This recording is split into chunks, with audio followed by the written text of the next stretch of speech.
ஹர்ஷித் ராணா இதுக்கு முன்னாடி வந்து பார்த்தீங்கன்னா டொமஸ்டிக்லையும் சரி ஐபிஎல்ல வந்து ஒரு ட்ரெமெண்டஸான பர்ஃபார்மன்ஸ் 2024 ஐபிஎல்ல கொடுத்தாரு. முக்கியமாக கேகேஆர் வந்து கப் அடிக்கிறதுக்கு அவரும் ஒரு ஒன் ஆஃப் த பிக்கஸ்ட் பார்ட்டாக இருந்திருந்தார். அண்ட் அது மட்டும் இல்லாமல் அதுக்கு அடுத்து கண்டினியூவாக வந்து அவருக்கு இந்தியன் கிரிக்கெட் டீமில் வந்து ஒரு கால் வந்துச்சு, நீங்களும் வாங்க ஸ்குவாடில் இருந்துக்குங்க அப்படின்னு. அண்ட் அதுக்கு முன்னாடிலாம் வந்து பார்த்தீங்கன்னா அவர் டொமஸ்டிக்கில் அவரோட ரெக்கார்ட்ஸ் வந்து பார்க்குறது ரொம்ப டீசெண்டாக தான் இருந்தது. முக்கியமாக வந்து பார்த்தீங்கன்னா இவர் கிட்டத்தட்ட வந்து டெஸ்ட் போட்டி ட்ரெயின் போட்டி அப்புறம் வந்து ஒரு 50 ஓவர் அந்த மாதிரி ஓடிஐ கூட வந்து எதுவுமே ஆடலை. பட் ஆனால் இப்போ வந்து பெர்த் கிரவுண்டில் இவரோட டெபியூ வந்து நடக்கலாம் அப்படின்ற மாதிரிமே வந்து சொல்லிட்டு இருக்கிறாங்களாம். இது வந்து முழுக்க முழுக்க ஒரு கன்ஃபர்மேஷனான ரிப்போர்ட்ன்றது மாதிரியுமே பேசிக்கிட்டு இருக்காங்க. எல்லாருக்குமே வந்து ஒரு மிகப்பெரிய ஒரு ஷாக் என்னன்னா, எதுவுமே ஆடாமல் எப்படியா வந்து டேரெக்டாக நீங்கள் வந்து ஒரு இன்டர்நேஷனல் டெபியூ, அதுவும் ஆஸ்திரேலியா மாதிரியான ஊரில் பிஜிடி ஒரு ஃபயரான ஒரு டெஸ்ட் சீரீஸில் பெர்த் கிரவுண்டில் நீங்கள் எப்படி வந்து இந்த மாதிரி ஒரு யங்ஸ்டரை நீங்கள் டெபியூ பண்ணலாம் அப்படின்னு சொல்லிட்டு ஒரு சிலர் வந்து கம்பீர கேள்வி கேட்டுக்கிட்டு இருக்காங்க. இன்னும் ஒரு சிலர் வந்து என்னன்னா, அவர் என்னப்பா அவர் முன்னாடி கோச்சு, இதுக்கு முன்னாடி வந்து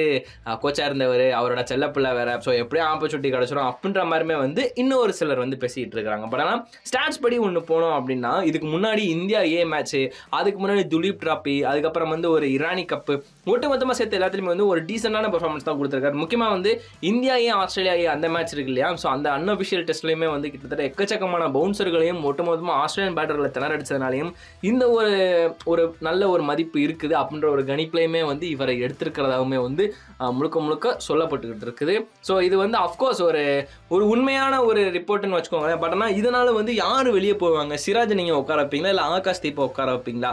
பும்ரா வந்து உங்களால் தவிர்க்கவே முடியாது அப்படின்றப்ப வந்து அப்போ அந்த மூணாவது பேசர் யார் அப்படின்ற ஒரு விஷயம் இருக்குது. இதுக்கு முன்னாடி நிதிஷ்குமார் ரெட்டியுமே வந்து உள்ள ஸ்குவாடில் வந்து இணைவார், 11ல் வந்து இருப்பார் அப்படின்ற மாதிரிமே சொல்லிட்டு இருக்கிறாங்க.